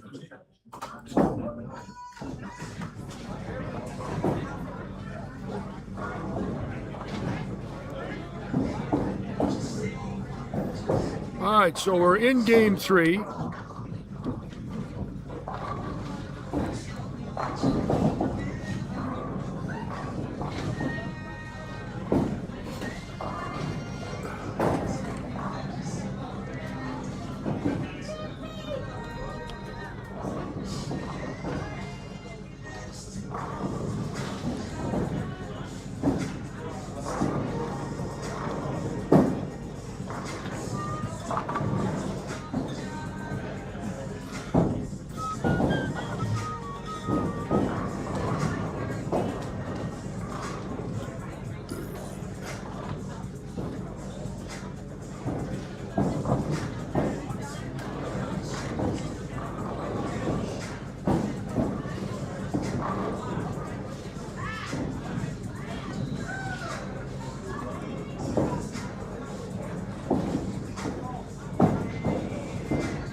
Again, tomorrow night, again, quarter 7. Oaks Farms, week 32. Sponsored by Charlie's Irrigation and Joe Poe Grips.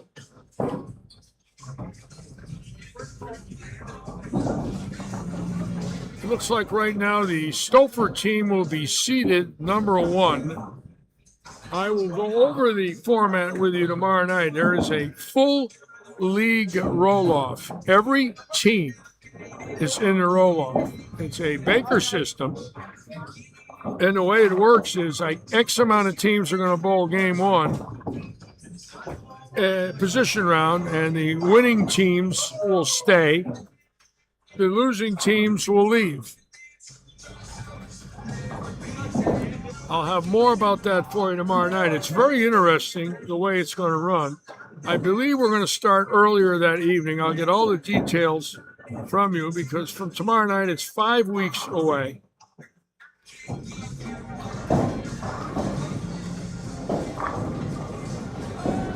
And it's been a fun year on Wednesday night. We did have King of the Hills. We didn't have action this year. It was the first time since I've live streamed that we never, that I can't recall now, an action night at all, although it might happen a little later as time goes on. It wouldn't surprise me a bit if there is some action before it ends. I hope there is. We will live stream it.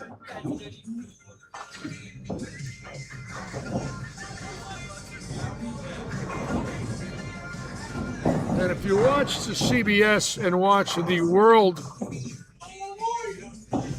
match yesterday on CBS, or Sunday on CBS, Don Barrett, who was on that winning team, bowled Brad Stewart here about 5 years ago in a money match, 3 games for 500. And Barrett beat him. Barrett also bowled Chris Barnes, Don Barrett, and Rhino Page in this house in his career, and all 3 won the U.S. Open. Now, that's a scary thought, folks. He bowled 3 U.S. Open winners in his life in this house since Robert Eddie's owned it. So we have had some great matches here. Hopefully there'll be something coming up between now and the end of the season. I think our ratings, if we start live streaming that, we could hit 5,000 views in a night. We just haven't had the action this year to do it.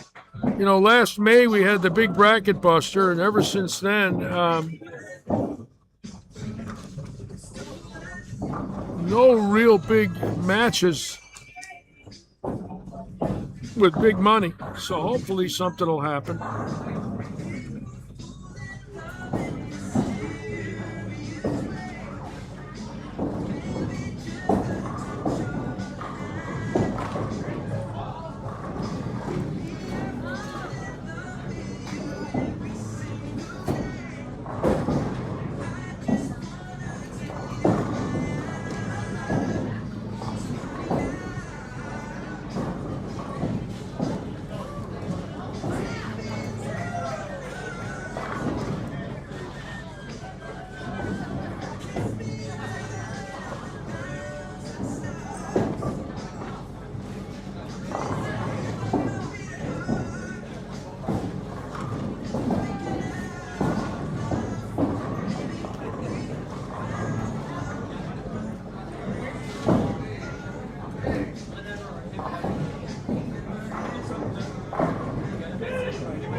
Oh my God. Oh my God, almost a triplicate. 2, 3, 4, 12, 2, 12, 1, 6. Oh my God, you both. 7-10 split in the No way. for me. 7-10 split Yeah, for a 234 triplicate. that's funny. That is funny. You both got the same scores. Yeah, he was doing good. Wow. We were down on the 2. Yeah, no cameras, thank God, right? We didn't have to watch the third game. All righty.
you got close. 590, 590, The 590. last game I got 4 pocket splits in a row Yeah. that I threw the ball. It was great off my hand. And they're hooking a And then I little did like- more. They're hooking a little more, so the ball jumped a little But quick. yeah, And that third game is where you really got to be careful because you don't have a That's lot of where I speed lost. and you have a lot of hook. yeah. So if you touch the dry just a little early, or you burned up your spots. Okay. In other words, let's say you bowled 2 games, Yep. and let's say you kept it within that for 2 games. Okay. Well, by game 3, there's nothing there anymore Okay. because it soaks up the oil. Yep. So then you got to get inside a little and leak it to it, and that's the trick. Okay. Because But it's stand in the same spot. no. Or Move move everything. right. In other words, move to the right and leak it to the same hook spot. Okay. Okay. In other words, so the I oil's should've going to moved right push a it. little more. So this is how it works. The oil's going to push it because you're going to be inside of that burned area. Uh, You got to give it a little more hand at the same time to make it come back. okay. So I should have moved right. You're all Maybe right. I wouldn't have got those splits. Well, you're all right. There's been some glimmers of hope. I've seen glimmers of hope. Today felt good, except for that 3rd game. And that's what happened. Yeah. Because I ended up with This is a very tricky house because these patterns, 4 big 4s. these panels break down so quick. Even for the lefties, they're 38-year-old panels. How many games are on these lanes? 38 years. Right. Okay. I mean, if you were to go down the lane and take a magnifying glass after it was cleaned off and went right down and look, it looks like 220 sandpaper. Right. Looks like they've been sanded and there's oil on top of it. So when the oil goes, it's radical. Okay. Versus a very smooth surface like glass. When the oil goes off, it's not going to be as radical because it isn't as worn. Okay. So it's like oil on top of friction.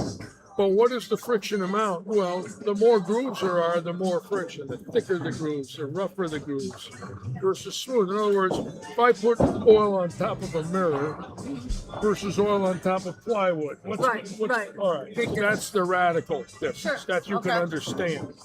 But that's what lanes are like. That's why that third game is probably on some pairs. Believe it or not, on other pairs it can be an advantage. They break down just right. Right. That's the trick. Ones you just didn't. There is no exact rule. There's no exact science. I mean, my first 2 were clean games. Oh yeah, So 212 both games, but then I should have won 67 my 3rd game yeah. because I had 4 friggin' splits. Yeah. That How's your, makes sense. have you been bowling any better since you had that little rough spell? I think so. I think so. Yeah. I mean, we'll see tomorrow night. Let's see what tomorrow night looks Yeah, like. yeah. A lot That'll be of times, the different. other thing you can do is if you really decide to keep your feet the same and your eyes the same, just more speed and more loft to the same spot. Or in other words, instead of keeping it off the nose, if you lofted it 2 feet farther over the ground line, it's 2 less feet of friction. The balls can't hook in the Okay. air. Right. Now, Okay. so it depends on what you're good at. In other Okay. words, if you're good at lofting, you do that. If you're good at throwing the ball harder, you do I that. know I'm not good at it. If you're good at moving right with your eyes and feet, you do that. So there are adjustments, but you don't want to play a C or a D adjustment. You want to play an A adjustment.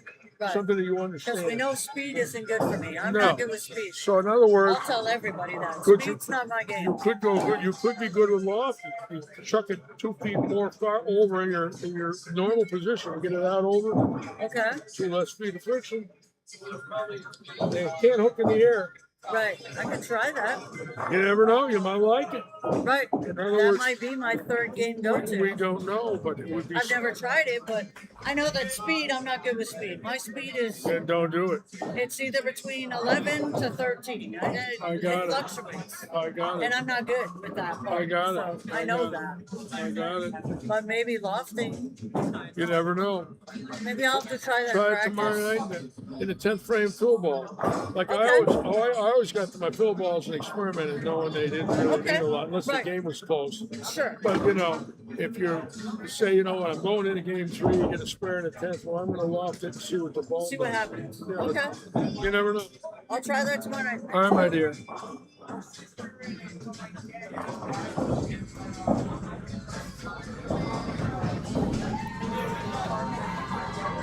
Anyways, week 34 now coming to an end here. 2 to go.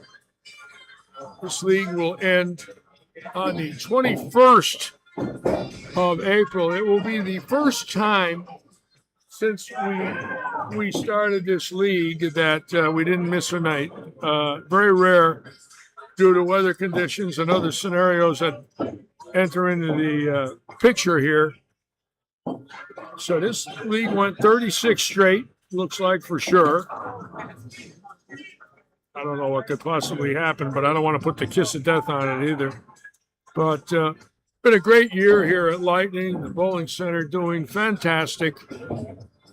This weekend we expect a good field again, both Saturday and Sunday. Last Saturday we had a great field, 66 bowlers. Come on and join us Saturday. We'll be on the air.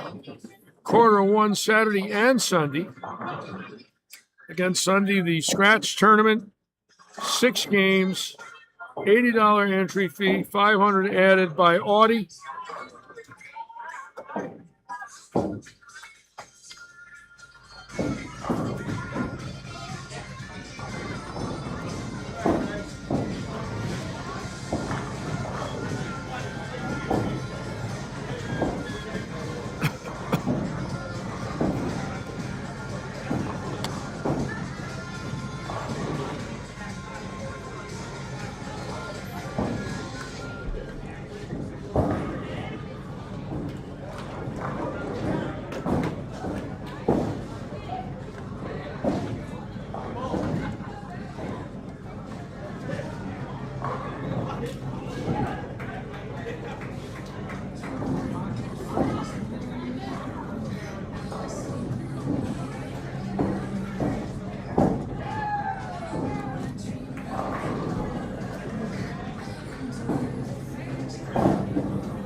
And the league now just finishing up here. We're going to watch the Greg Lindsay, Jerry Lake pair. Everybody now in the 10th frame, finishing it up for another great night here at Lightning.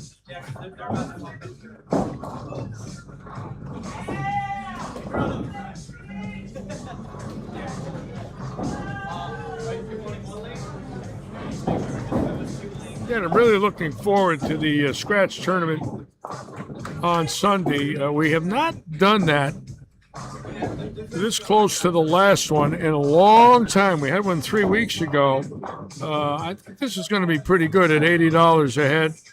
I like the idea of the Roth pattern. I like the 500 added. We should get 50 to 60 entries in this event.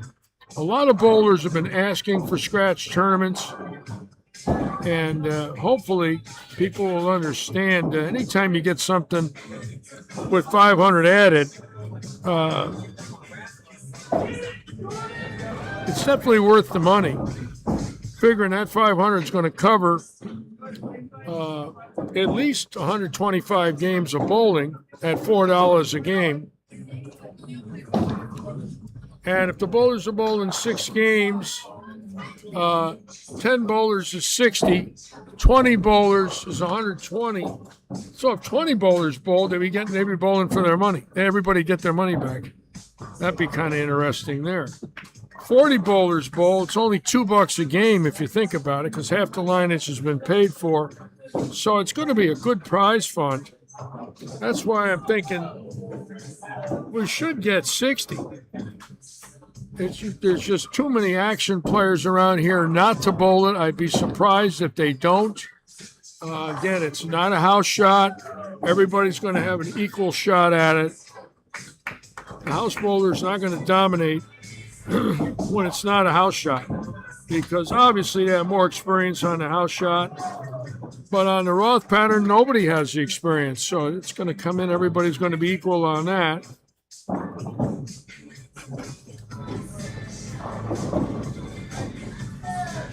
Oh, and Jerry carrying that late 7-pin. Look at Stacy's got a chance for 240 right there on 33 and 4. Big scores in the middle of the house tonight. 29 and 30 also has some big scores right here next to them.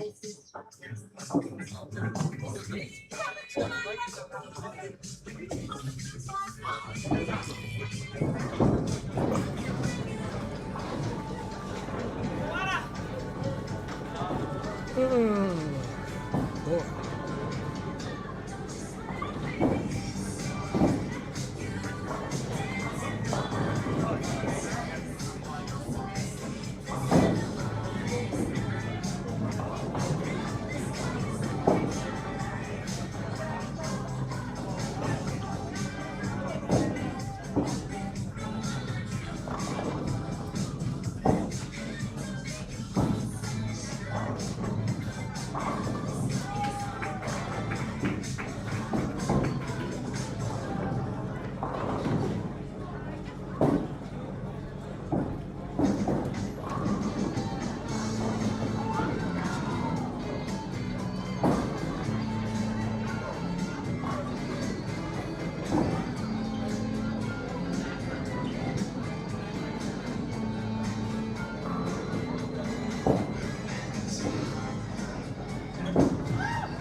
Paul Johnson again, who hung a 4-pin in game 1 for 289. He has a chance here for 280. So I wonder what he had in game 2. He might have a shot for 800 here. That'd be real nice if he did that.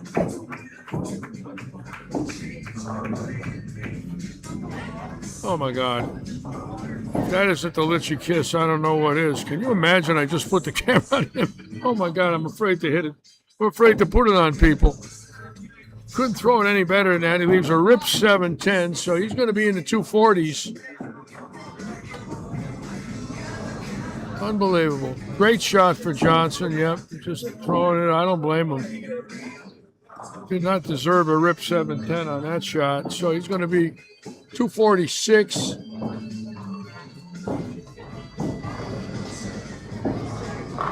No, I was open in the second. Excuse me, 234. Okay.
How you doing, bro? How you Doing been? well. How are you? Everything all right? Everything is great. How about you? I'm all right. A little tired, but okay.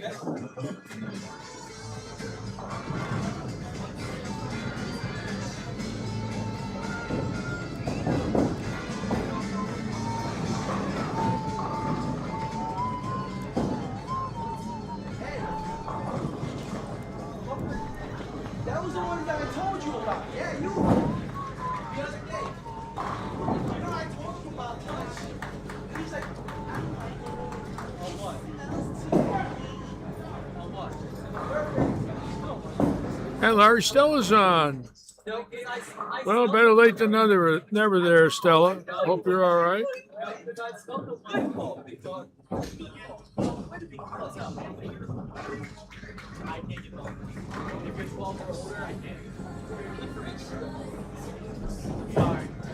Tell her she has to lose elegantly. Right there. All right, good night, Jerry.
Looks like that's Chris Owen, who's had a good season with 300, 841 in this league.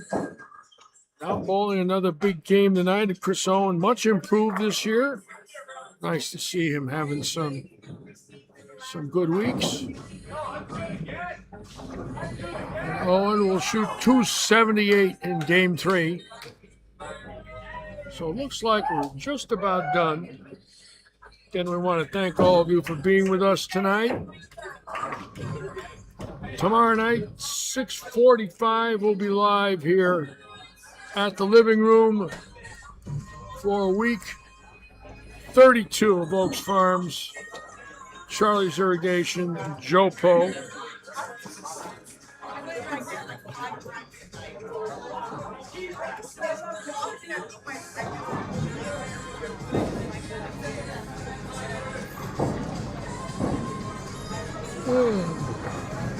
That's just about it. The open bowlers are out there. And I'm tired and I'm ready. So we're going to call it a night. Again, thank you all for being with us this evening.